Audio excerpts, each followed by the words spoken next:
खैरबणी आश्रम विद्यालयर अष्टादश वार्षिक उत्सव अनुष्ठित। बेतनटी ब्लॉक अंतर्गत खैरबणी आश्रम विद्यालयर अष्टादश वार्षिक उत्सव अनुष्ठित हो जाइछि।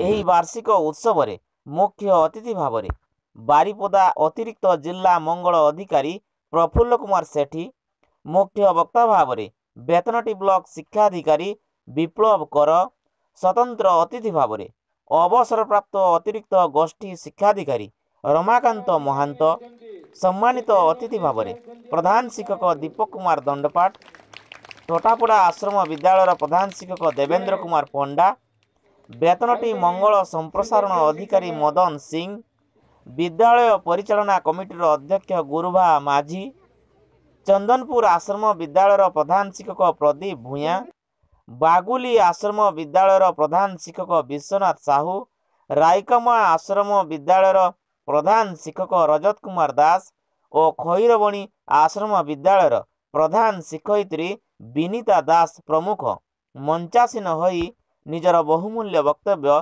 प्रदान करथिले। अतिथि परिचय प्रदान करथिले विद्यालयर शिक्षक रतिकांत महांत। मंच परिचालना करथिले शिक्षयित्री सविता दास।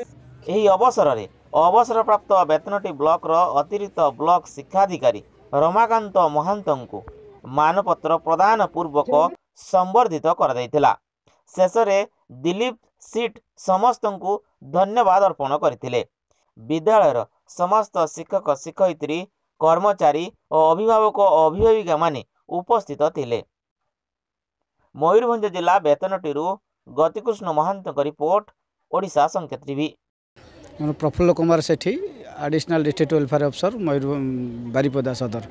सर मुख्य अतिथि भाव आज जो योगदान कर वार्षिक उत्सव में कौन मेसेज देवाई चाहिए सर पिला ये जो वार्षिक उत्सव आगुरी तो आमर माने हाई स्कूल मानकर करा जाउथला, एटा 5-7 वर्ष है आश्रम स्कूल मानकर करा होची। ये जो वार्षिक उत्सव माध्यम वार्षिक क्रीड़ा ता सहित विभिन्न प्रकार जो अंतर्निहित टैलेंट अच्छी पिला पाखे सेटा आम पदा को आम पुरस्कार करावा सहित विभिन्न स्टेज रे जो डिस्ट्रिक्ट लेवल हो स्टेट लेवल हो जो पठाऊँगी एटा तार गोटे प्लाटफर्म छोटिया प्लाटफर्म तेणु वर्षक मध्य तार पिला जो आमद प्रमोद सहित पिला माने जो अतिथि वृंद माने जो रखुंट सजेसन ये करूँ तार पिलांकर कैरियर पाई एटा गोटे बहुत भल सुविधा सुजोग प्लाटफर्म जगह।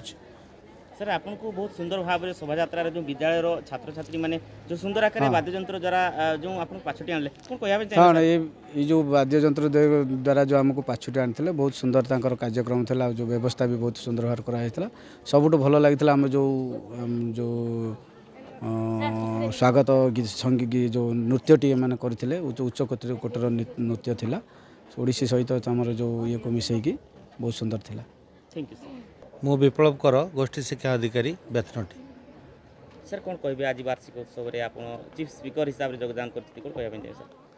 खैरबणी आश्रम स्कूल को गत वर्ष मु जॉइन करथिली ए ब्लॉक रे आगथर मध्य आस्थिली सेथर तांको प्रोसेसन आहुरी लंबा थिला। पिला मानकर जो साजसज्जा वाद्ययंत्र ताले ताले से माने पाछोटी नहीं बहुत सुंदर थिला। ए वर्ष मध्य सेमिति बहुत सुंदर करचंती से माने खैरबणी आश्रम स्कूल कलेबर बदली खाली वार्षिक उत्सव बा पाछोटी नवा कथा नुह। खैरबणी आश्रम स्कूल जो चिन्ह पादचिन्ह आम जिला आम राज्य तथा जातीय स्तर में पुरस्कृत होती। प्रधान शिक्षयित्री विनीता दास कार्यक्रम एवं तांकर जो सहयोगी माने अछंती समस्त मिसिक विद्यालय को जमीती उच्च कोटीर करछंती खाली पाठरे साठरे सबुथिरे सेटा बहुत प्रशंसनीय धन्यवाद। मु खैरबणी आश्रम विद्यालय प्रधान शिक्षयित्री श्रीमती विनीता दास।